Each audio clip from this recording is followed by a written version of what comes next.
বন্ধুরা দেখো, আজ চলে গিয়েছিলাম মামাতো ভাইয়ের বাড়ি। আর ওর প্রতি বছরই স্নানযাত্রার অনুষ্ঠান হয়।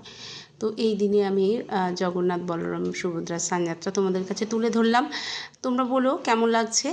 আর এখানে দেখো স্নান করানো হচ্ছে, বিভিন্ন দ্রব্যাদি দিয়ে স্নান করানো হচ্ছে জগন্নাথ দেবকে। আর এখানে স্নান করা হয়ে গেছে, এবার বৌমণি নিয়ে এসেছে খুব সুন্দরভাবে সাজিয়ে, সঙ্গে গোপালদেরও সাজিয়ে বসিয়েছে। আমিও আমার গোপালকে সঙ্গে নিয়ে গিয়েছিলাম। তো বন্ধুরা তোমরা বলো কেমন লাগছে। ভীষণ সুন্দরভাবে বৌমণি সাজিয়েছে আর খুব নিষ্ঠাভাবে পুজোটা হয়েছে। আর এখানে ভোগ রান্না হয়ে গিয়েছিলো, আমরা দুপুরে খাওয়া দাওয়া করেছিলাম। ভোগে খিচুড়ি ছিল, লাবড়া ছিল, আলু ভাজা, পায়েস, চাটনি, রসগোল্লা আর বিভিন্ন দ্রব্যাদি ছিল।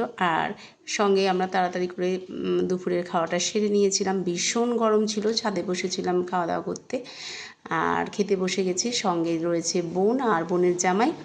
তোমরা দেখতে পাচ্ছ বোন আর বোনের জামাই বসে আছে। আর অন্যদিকে একটা ছোট্ট জগন্নাথ আছে, তাকে দেখে ভীষণ ভালো লাগছিল। ছোট্ট বাচ্চা, ধুতি পরে, তিলক কেটে, ভীষণ ভীষণ ভালো লাগছিল। আর ওকে দেখে তো আমি ভীষণ মুগ্ধ হয়েছি। কী ভালোই যে লাগছিল ওকে। এই যে বসে আছে তিনি।